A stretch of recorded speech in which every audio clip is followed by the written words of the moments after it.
So now let's talk about what is the nature of the exam, right. मैंने यहाँ पे देखिए कुछ पॉइंट नोट डाउन किए हैं कि आप समझ पाएं कि क्या डिफरेंस है जीएस के पेपर में और सी सेट के पेपर में, राइट। तो उनकी अप्रोच अलग कैसे होती है। जैसे आप देखिए जीएस में क्या होता है कि आप बहुत सारे क्वेश्चंस के जो आंसर है वो आप गेस कर सकते हैं, ठीक है। तो यहाँ पे आप गेस करके आंसर कर सकते हैं, बट सी सेट में आप गेस नहीं कर पाएंगे। तो सी सेट में ये जो गैस वर्क है ये बिल्कुल काम नहीं करता है, इसीलिए सी सेट में लोग ज़्यादा फेल होते हैं, ठीक है। जीएस में गैस वर्क काम कर जाता है, इसलिए आपने देखा होगा बहुत सारे लोग बोलते भी हैं कि मेरा जो गैस होता है वो हमेशा सही निकलता है। तो आपने ऐसे बहुत सारे लोग देखे होंगे, पर सी सेट में उन्हीं लोगों का गैस काम नहीं करेगा, ठीक है। तो सेकंड पॉइंट आप देखिए यहाँ पे जीएस में क्या होता है कि एलिमिनेशन जो टेक्निक है वो काफ़ी रोल प्ले करती है। आजकल ये बात सही है कि यूपीएससी ने 1 पेयर 2 पेयर वाले क्वेश्चंस दे रहा है जहाँ पे एलिमिनेशन टेक्निक को यूज़ करना बहुत हार्ड हो जाता है, बट फिर भी कुछ हद तक कुछ क्वेश्चंस ऐसे आते हैं, इवन 1 पेयर 2 पेयर में भी आप एलिमिनेशन टेक्निक का कुछ हद तक यूज़ कर सकते हैं। बट सीसेट के पेपर में आप एलिमिनेशन टेक्निक को यूज़ नहीं कर पाएंगे।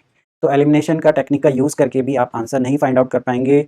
आप आरसी में कुछ हद तक इसको यूज़ कर पाएंगे, अदरवाइज एलिमिनेशन टेक्निक का यूज़ सी सेट में आप नहीं कर पाएंगे। अगर थर्ड डिफरेंस हम देखें कि जीएस का कोई टॉपिक है तो आप उसको एग्जाम से 1 घंटे पहले 1 दिन पहले भी पढ़ सकते हैं, लेकिन सी सेट की तैयारी किसी भी टॉपिक की, ना तो क्वांट की, ना एलआर की, ना आरसी की तैयारी आप 1 दिन पहले या 1 घंटे पहले नहीं कर सकते हैं, because this paper C set paper is all about practice. So this paper is all about practice, right. C set is all about practice, ठीक है। तो प्रैक्टिस से मतलब क्या होता है कि आप डेली डेली उसको करेंगे तो ही आप उस चीज में एक्सेल कर पाएंगे, ठीक है। द नेक्स्ट डिफरेंस इज कि जो जीएस का पेपर है आप उसको एंजाइटी प्रेशर में भी सॉल्व कर सकते हैं, ठीक है, क्योंकि एग्जाम में बाय डिफॉल्ट है एंजाइटी प्रेशर आप पे बहुत ज़्यादा रहेगा। पर सी सेट में आप फिर भी उस प्रेशर को फेस करते हुए, उस एंजाइटी में रहते हुए जीएस के क्वेश्चंस को सॉल्व कर सकते हैं। मिस्टेक्स होती है पर जीएस में फिर भी कम मिस्टेक्स आप करोगे। पर सी सेट के पेपर में क्या होगा कि आप क्वेश्चंस पढ़ोगे, क्वेश्चंस आपको समझ ही नहीं आएगा, आपको लगेगा आपने क्वेश्चंस पढ़ा ही नहीं है। तो सेकंड पेपर जो सी सेट है उसमें आपका जो माइंड है वो बहुत ज़्यादा कूल एंड काम होना चाहिए, ठीक है, तभी आपको क्वेश्चन समझ में आएंगे।